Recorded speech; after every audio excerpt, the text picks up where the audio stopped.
इस जिला स्तरीय त्रिदिवसीय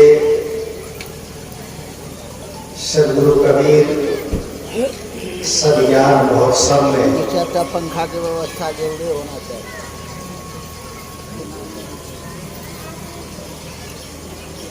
पधारे हुए परम पूज्य सदगुरु श्री आचार्य साहब जी, मंच पर विराजमान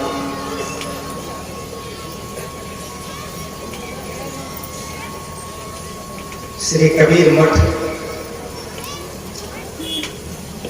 मटिया एवं डंगराहा के पूजनीय महंत श्रद्धेय संत श्री जयस्वरूप साहब जी,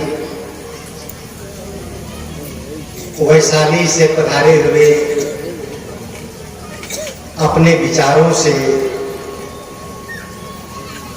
जन सामान्य को आंदोलित करने वाले श्रद्धेय संत श्री रमाशंकर साहब जी,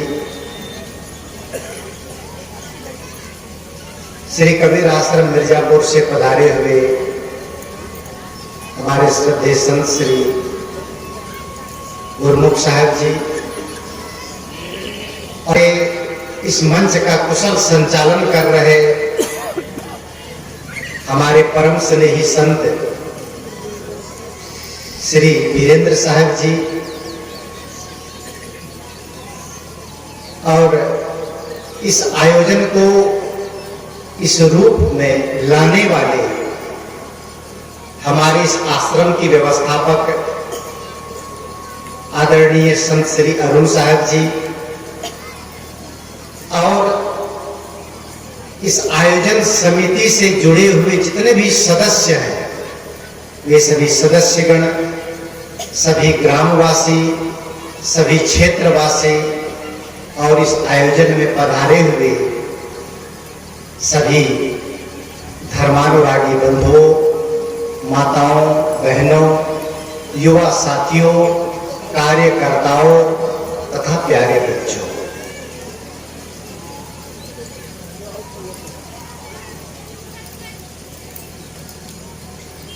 किसी भी सत्संग आयोजन का एक उद्देश्य होता है, और उद्देश्य को लेकर आयोजन करने की प्रक्रिया आरंभ होती है। सत्संग एक आयोजन है, लेकिन उद्देश्य क्या है? अभी हम सब लोग पूज्य सदगुरुदेव जी से बहुत ही सुंदर विषय पर मार्मिक विवेचन सुन रहे थे। थोड़ी सी चर्चा मैं करूं अपने इस विषय पर कि हम सब लोग किस उद्देश्य को लेकर सत्संग में आए हैं। सभी लोग यहां आने पर किसी के कपड़े नहीं बदलते हैं, यहां आने पर किसी का चेहरा नहीं बदलता है, यहां आने पर किसी के घर का आकार नहीं बदलता है, यहां सत्संग में आने पर किसी के घर की सामग्री नहीं बदलती है, घर के लोगों के विचार नहीं बदलते हैं, घर के लोगों का स्वभाव नहीं बदलता है, तो फिर सत्संग में हम किस उद्देश्य से आते हैं? यहां आने का एकमात्र उद्देश्य होता है हम लोग अपनी समझ को सही बनाएं, अपने चिंतन शैली को स्वस्थ बनाएं। सफलता किसे कहते हैं? अगर हम सब लोग सफल जीवन जीना चाहते हैं तो उसके लिए हम क्या प्रयास कर रहे हैं? सफल जीवन जीने का, संसार में सफलता प्राप्त करने का पहला जो कदम है वह है अच्छी समझ को प्राप्त कर लेना, अच्छी समझ को जीवन में उतार लेना, अच्छी समझ में जीने का अभ्यास करना, यही सत्संग में आने का उद्देश्य होना चाहिए। क्योंकि विवेक के अभाव में जीवन में अंधेरा है और विवेक मिलेगा कहां से? बाबा तुलसी ने भी कहा, क्योंकि सदगुरु कबीर मंच है। अभी कुछ देर पहले हमारे नागपुर से पधारे हुए महेंद्र साहब जी ने कहा था संगत कीजिए साधु की, तो बाबा तुलसी ने भी कहा कि बिन सत्संग विवेक न होई।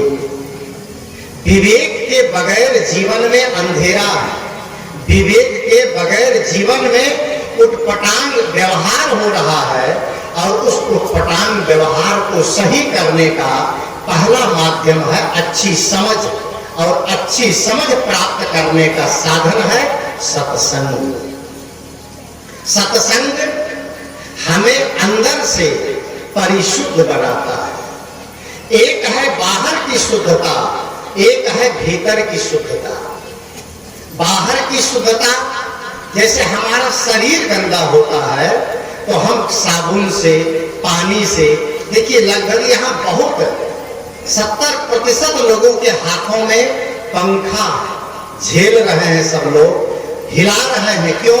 क्योंकि शरीर में पसीना आ रहा है, शरीर में गर्मी लग रही है। और बहुत ऐसे लोग होंगे, 90% लोग होंगे जो घर जाने के बाद स्नान करेंगे, शरीर को प्रक्षालित करेंगे, शरीर को साफ करेंगे। क्यों? क्योंकि शरीर में गंदगी आ रही है। तो शरीर को प्रक्षालित करने के लिए पानी है, साबुन है, और आपके पास अन्य अनेक तरह के संसाधन है। लेकिन जब मन आपका मलिन होता है तो मलिन मन को प्रक्षालित करने का कौन सा साधन है?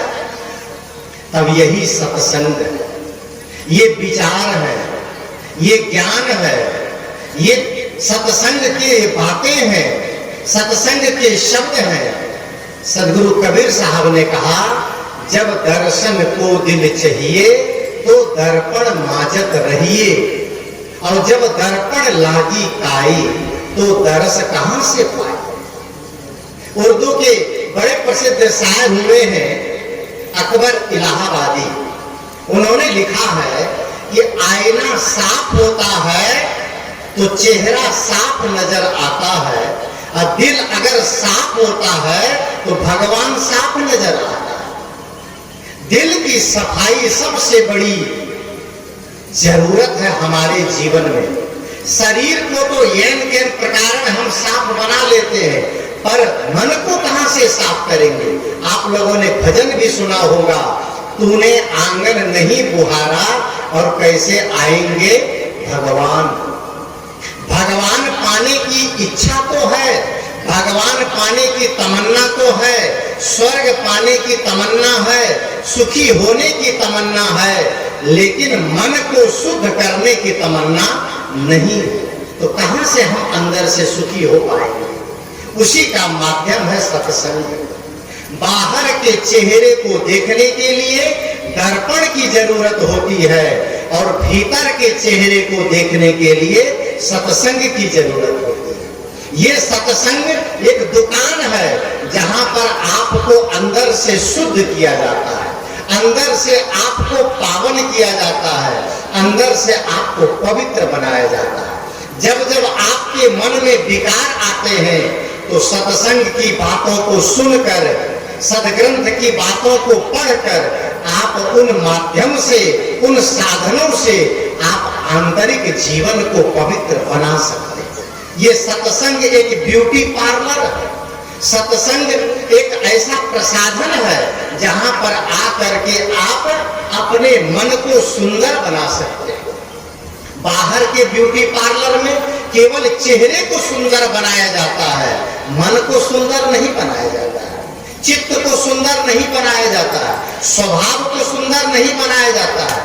जब लड़का लड़की की शादी करते हैं लोग तो केवल बाहर के चेहरे को देखकर पसंद करते हैं, लेकिन शादी करके जब घर में आ जाते हैं तो चेहरा उठा उठा करके लोग चाटते नहीं हैं।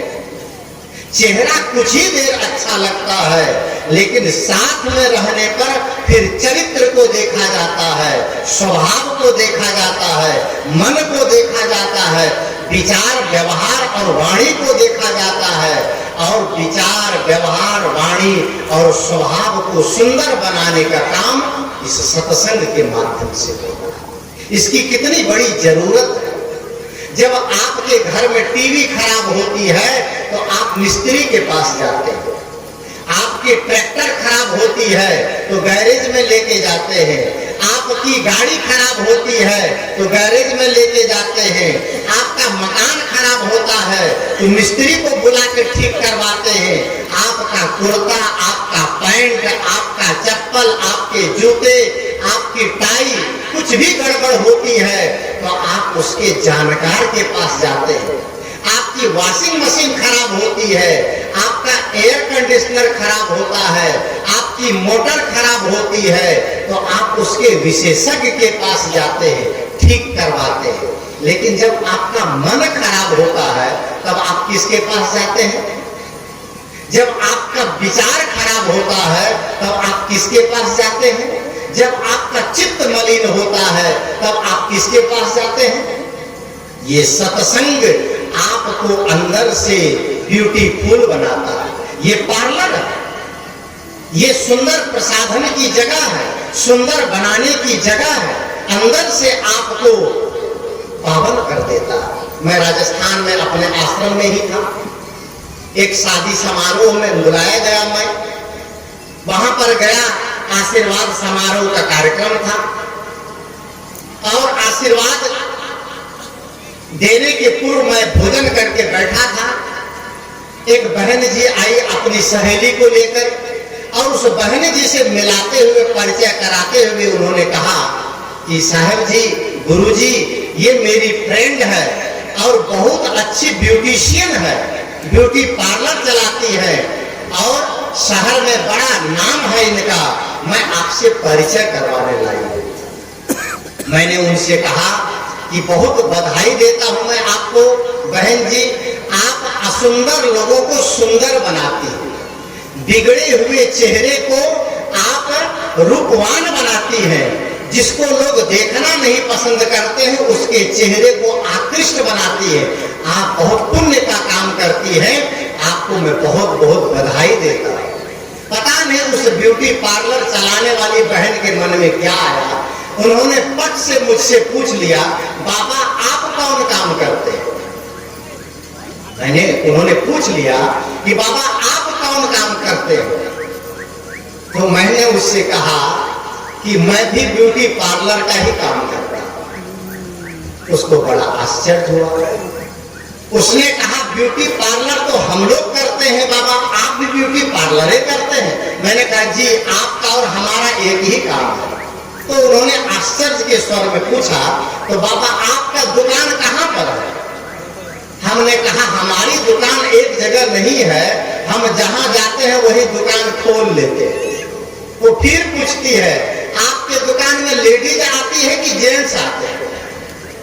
हमने कहा हमारी दुकान मल्टीपर्पज पर्सन वाली है, लेडीज भी आती है, जेंट्स भी आते हैं और सबका पार्लर करते हैं। तो उन्होंने कहा बाबा हम समझे नहीं। तब मैंने उनसे कहा, बहन जी, आपके ब्यूटी पार्लर में केवल बाहर के चेहरे को सुंदर बनाया जाता है और हमारे ब्यूटी पार्लर में भीतर के चेहरे को सुंदर बनाया जाता है, मन को सुंदर बनाया जाता है। और उस पार्लर का नाम है सत्संग। ये हम जहां जाते हैं ज्ञान की बात करते हैं, ज्ञान की चर्चा करते हैं। जो लोग सत्संग में बैठते हैं उनको आंतरिक जीवन में परिवर्तन आता है और उसी का नाम है सत्संग। बंधुओं, ये इसी उद्देश्य को लेकर हम सत्संग में आते हैं और आज ये उद्घाटन सत्र है। बहुत सारे संत गुरुजन मंच पर विराजमान हैं, उन संतों की वाणियों को सुने। और आज तो केवल बोहनी हुई, काम तो कल से शुरू होगा और कल से फिर अच्छी अच्छी और विस्तृत बातें सुनने को मिलेंगी, नए नए विचार, नए नए प्रसंग सुनेंगे। और इस सत्र में, उद्घाटन सत्र में संचालक महोदय ने मेरे लिए इशारा किया, मैंने कुछ बातें सत्संग से संबंधित कही और इसी के साथ मैं अपनी बात को विराम। बोलिए सद्गुरुदेव की।